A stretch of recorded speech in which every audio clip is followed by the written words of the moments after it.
और हाय सतीश।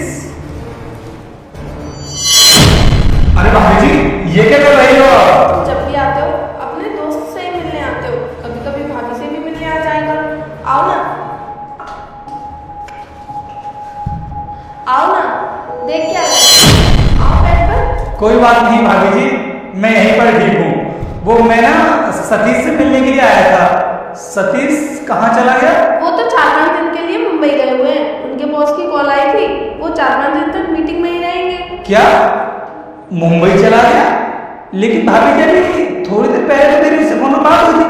बोल रहा था भाई घर पर वहां मिल लेते हैं, इसीलिए आया था मैं। लेकिन अगर मुझे पता होता कि आप घर पर अकेले हो और वो मुंबई चला गया है तो मैं नहीं आता।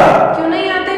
तो क्या तुम मुझे कुछ भी नहीं समझते हो? अपने दोस्त से ही रिश्ता रखते हो। नहीं भाभी जी, मेरा वो मतलब नहीं है। देखो रोहित, अभी थोड़ी देर पहले तक तो वो घर पर ही थे, लेकिन अचानक से उनकी बॉस की कॉल आ गई तो वो चले गए। तो रोहित, अब तो इस घर में मैं और तुम अकेले हैं, इसीलिए मैं तुमसे बेड पर आने के लिए कह रही हूँ। आ जाओ ना बेड पर।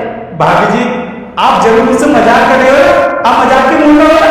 मैं तुमसे क्यों मजाक करूंगी? मैं तो पूरी तरीके से सीरियस हूँ, और मैं तो तुमसे भी कह रही हूँ तुम भी सीरियस हो जाओ। भाभी जी, आप ही कैसी बातें कर रहे हो? अरे आप मेरे दोस्त सतीश की वाइफ को, और मेरा दोस्त मुझ पर बहुत ट्रस्ट करता है, तो मैं भला आपके साथ में ये सब कैसे कर सकता हूँ? अरे तो उनको कौन सा पता चल रहा है कि तुम मेरे घर आए हो और हम दोनों एक साथ में टाइम स्पेंड कर रहे हैं। वो तो 4-5 दिनों के लिए बाहर रहे हैं, और 4-5 दिनों के बाद ही घर आएंगे, तब तक हम दोनों एंजॉय करते हैं। ऐसा है भाभी जी, वो मेरा दोस्त है और मैं ना अपने दोस्त के साथ में कभी गद्दारी नहीं कर सकता। अरे तो मैं कौन सा कह रही हूँ तुमसे कि तुम मुझसे शादी कर लो और हमेशा हमेशा के लिए मेरे साथ रहने लगो। बस 4-5 दिनों की तो बात है, थोड़ा सा टाइम तो मांग रही हूँ तुमसे। देखो रोहित, जो टाइम तुम मेरे साथ बिताओगे ना, जिंदगी में कभी भूल नहीं पाओगे, इसीलिए मैं तुमसे थोड़ा सा टाइम मांग रही हूँ। और तुम्हें पता है, तुम्हारे दोस्त है ना, वो तो मुझसे बिल्कुल प्यार ही नहीं करते।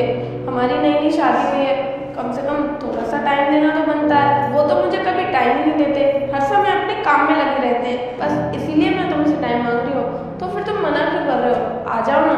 और वैसे भी ना, ये बात मैं तुमसे काफी टाइम पहले बोलना चाहती थी, लेकिन कभी बोलने का मौका ही नहीं मिला। आज मौका मिल गया तो मैंने अपने दिल की बात तुमसे बोल दी। मैं मानता हूँ भाभी जी कि मेरा दोस्त आपको ज्यादा समय नहीं दे पाता है, लेकिन आपको भी उसकी वो बालक तेरे घर में 10 मिनट में खुश अच्छा होने वाला है। अगर तू इस चैनल को सब्सक्राइब करेगा, 5 दोस्तों को शेयर करोगे तो अच्छा। मजबूरी समझनी होगी। अरे वो इतनी बड़ी कंपनी में जॉब करता है। अब देखो भाभी जी, जब इंसान इतनी बड़ी कंपनी में जॉब करेगा तो मीटिंग के लिए इधर उधर तो जाना ही पड़ेगा। अरे अभी तो वो मुंबई गया है, आने वाले समय में भाभी जी उसको विदेश